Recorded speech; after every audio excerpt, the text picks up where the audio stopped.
So I had something that happened to me that was interesting recently, and it definitely related to the carnivore diet. And I'm curious if you have similar stories.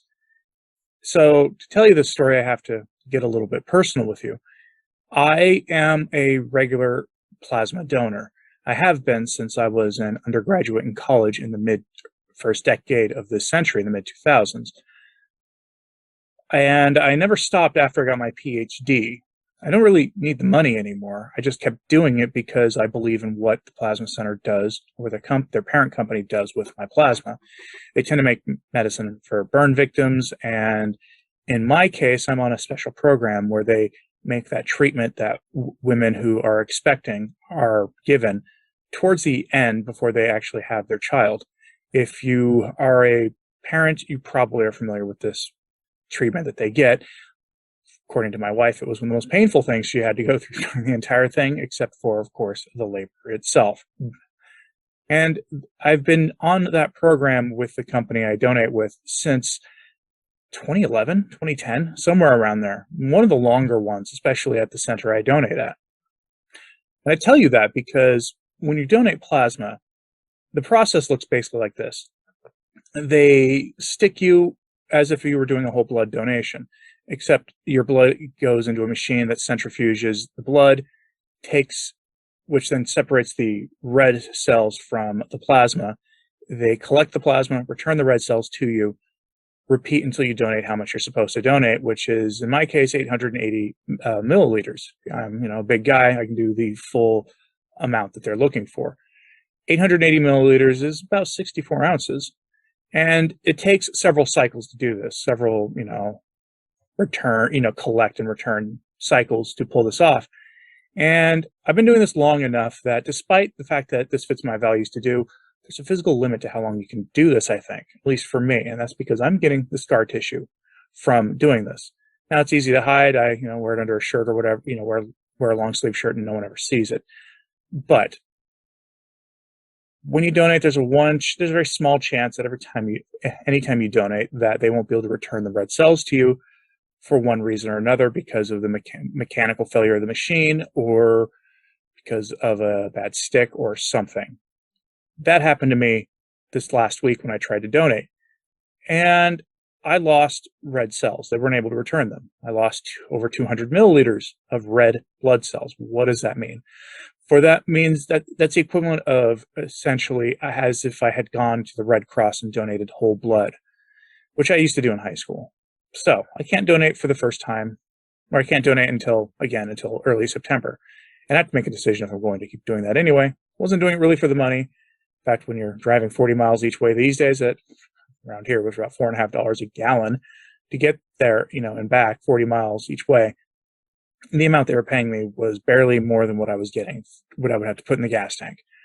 Be that as it may, it was a sort of an odd experience. I came home and I felt fine until, about halfway through the drive home, I started feeling a little weird, and I didn't do a whole lot the rest of that day.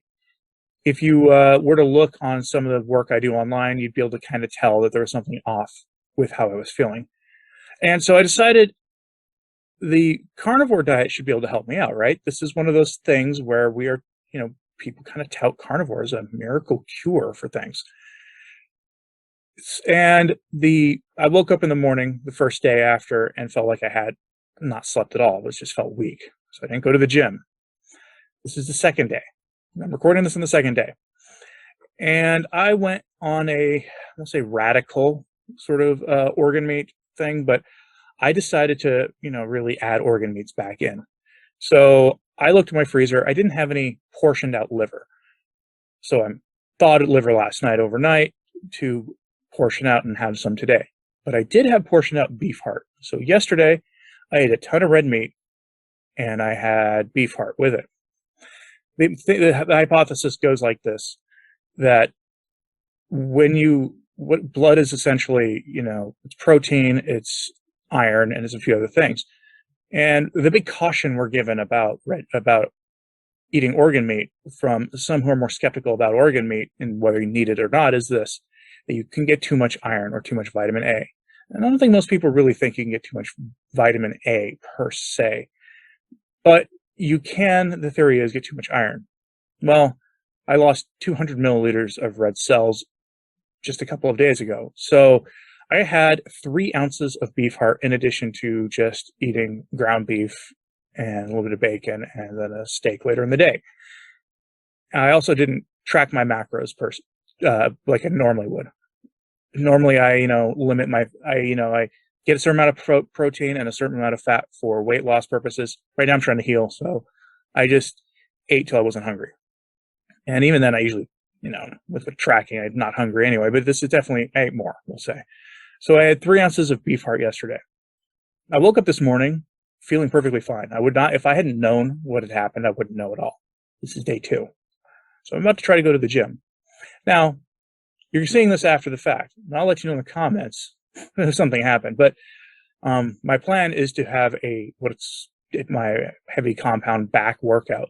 And exercise by exercise, I am going to be paying very close attention to how I feel. I fully expect that I'm going to, about halfway through my workout, be eyeballing that deadlift bar and going, not this week, not the deadlift this week. That's what I expect to have happen. I'll let you know if I actually did the deadlift. I usually do a deadlift on a 5x5.